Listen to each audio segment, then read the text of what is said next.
This week, the City of Cape Town Safety and Security Portfolio Committee adopting a motion calling for the devolution of targeted policing powers from national government. Remember, the question about devolution has been part of the Democratic Alliance's campaign for the last few electoral cycles, devolving national competencies to either provincial or local government.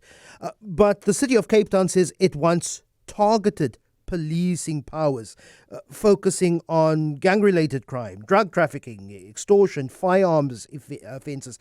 Essentially, the city, with its law enforcement that it already has, it can arrest. It can see a crime, it can arrest and then take to a South African police service.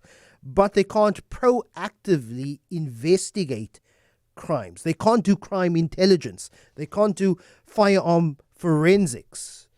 And the city says we could make a dent in policing, in crime, if we had some of those powers. Mayor Geordin Hill-Lewis, really appreciate your time. Why the concept of targeted policing powers? Why not just a full Cape Town Metropolitan Police Department that does everything from crime prevention to policing, counselling, investigation, the full gamut?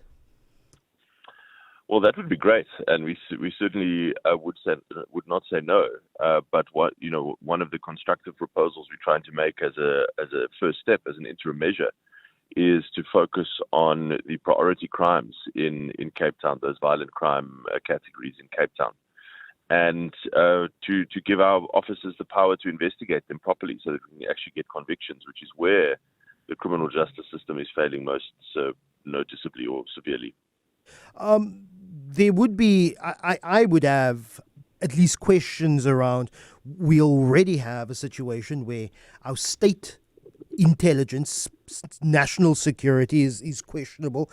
I want as much oversight around crime intelligence, essentially the spying game of policing. How do we trust that this metro or other metros would use that type of power responsibly? No, that's a very good question. I also, am very skeptical of the use of crime intelligence powers by the SAPS. So there would have to be a proper, rigorous and transparent oversight framework that you put in place.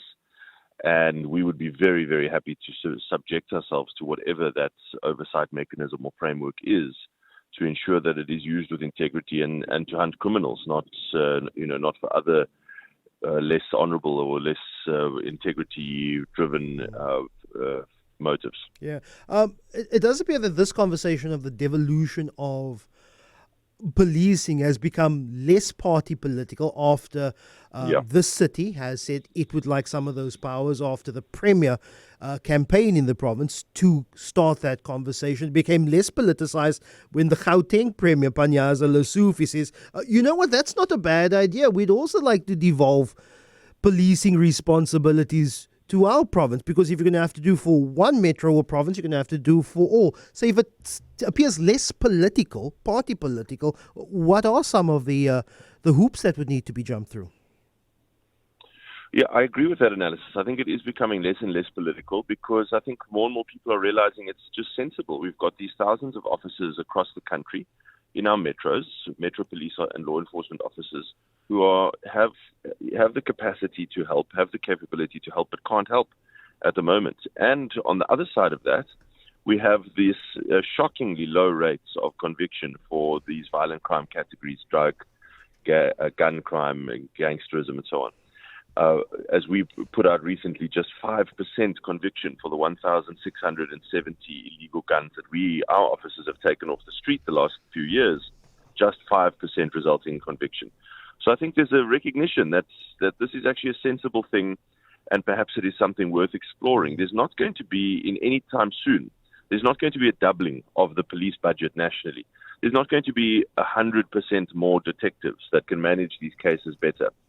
That's just not going to happen. We all know that's not going to happen. So if we have all these thousands of officers ready and willing to help, let's use them.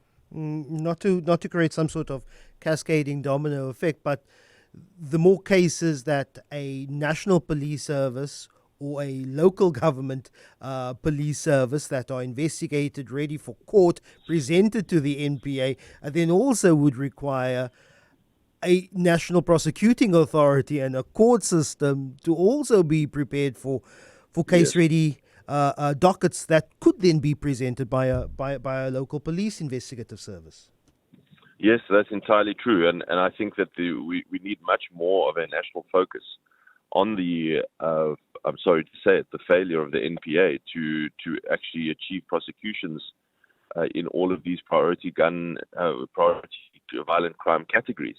I know that the NPA is focusing. This is what they say publicly, that they are focusing on corruption and maladministration cases. Although I must be honest, one struggles to see the fruits of that focus either. But in the meantime, what could really make a difference is if the danger to get these guns off the street, that person is not recycled back onto the street almost immediately, that they're actually put away. That does require a much more capacitated NPA, and a discussion happening around the performance of the NPA is not doing what it's supposed to do. At least I got the gist of that last bit with a deteriorating line. But Mayor Geordin Hill-Lewis, really appreciate your time.